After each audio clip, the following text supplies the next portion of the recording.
Assalamualaikum warahmatullahi wabarakatuh. Perkenalkan, nama saya Diana Navalia Putri dengan NPM 2451010019 dari Program Studi Ekonomi Syariah kelas A. Video ini saya buat untuk memenuhi tugas mata kuliah Pemikiran Ekonomi Islam dengan dosen pengampu Ibu Gina Ulfa Saipurrahman, ME, SY. Baiklah, saya akan menjelaskan dimulai dari abad ke-1, yaitu pada masa Nabi dan Khulafaur Rasyidin. Pada masa ini, ekonomi Islam mulai terbentuk setelah Nabi Muhammad SAW hijrah ke Madinah. Sistem ekonomi diatur melalui zakat, pengawasan pasar, dan baitul mal.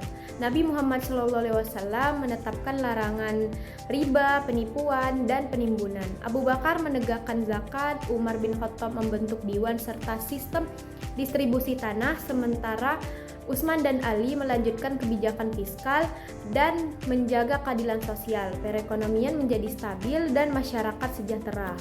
Yang selanjutnya adalah abad kedua. Pada masa ini terjadi peralihan dari dinasti Umayyah ke Abbasiyah. Umar bin Abdul Aziz melakukan reformasi zakat dan pajak secara adil, sedangkan Al-Mansur menjadikan Baghdad pusat administrasi ekonomi. Ulama seperti Abu Hanifah, Abu Yusuf, dan Al-Saibani mengembangkan fikih muamalah dan menulis panduan fiskal seperti Kitab Al-Kharaj. Wakaf mulai berkembang dan perdagangan antar wilayah semakin luas. Yang selanjutnya adalah abad ketiga.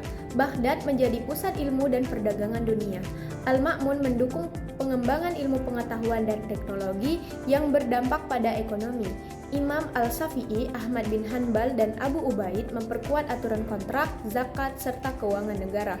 Sistem mudharabah, qirad, dan hawalah digunakan secara luas, sementara sektor pertanian maju dengan irigasi besar. Yang selanjutnya abad keempat sampai kelima. Kekuasaan Abbasiyah mulai melemah dan muncul dinasti regional, namun ekonomi tetap berjalan baik.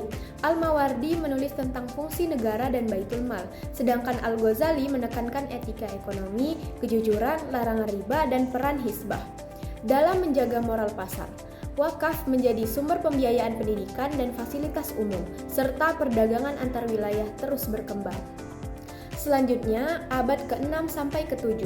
Perang salib dan serangan Mongol mengguncang dunia Islam. Salahuddin Al-Ayyubi memperbaiki sistem pajak dan logistik pertahanan, sementara Ibnu Taimiyah mengemukakan teori harga dan mekanisme pasar yang seimbang, serta menegaskan pentingnya intervensi negara bila terjadi monopoli atau penimbunan. Fokus ekonomi diarahkan pada ketahanan pangan dan kesejahteraan sosial melalui lembaga wakaf. Yang selanjutnya adalah abad ke-8. Pada masa ini muncul Ibnu Khaldun dengan pemikiran ekonomi besar dalam kitab Muqaddimah. Ia menjelaskan teori kerja sebagai sumber nilai, hubungan antara pajak dan produktivitas, serta siklus naik turunnya dinasti. Pemerintah memperbaiki kebijakan fiskal agar mendorong produksi, sedangkan wakaf produktif berkembang sebagai penopang ekonomi masyarakat. Yang selanjutnya adalah abad ke-9 hingga ke-10. Kesultanan Ottoman membangun sistem administrasi fiskal modern. Mehmed II dan Sulaiman Al-Kanuni menata pajak tanah, bea cukai, dan perdagangan antar wilayah. Fikih muamalah disesuaikan dengan kebutuhan negara besar, sedangkan wakaf berfungsi penting dalam pembangunan sosial. Perdagangan internasional tetap aktif meski muncul tantangan dari jalur laut Eropa. Yang selanjutnya adalah abad ke-11 hingga ke-13. Dunia Islam menghadapi tekanan kolonial dan tantangan ekonomi dari Eropa. Pemerintah Ottoman melakukan reformasi fiskal dan proteksi industri, sementara ulama menegaskan larangan riba dan mulai membahas sistem keuangan modern yang sesuai syariah. Keadilan distribusi dan pengelolaan wakaf menjadi fokus utama.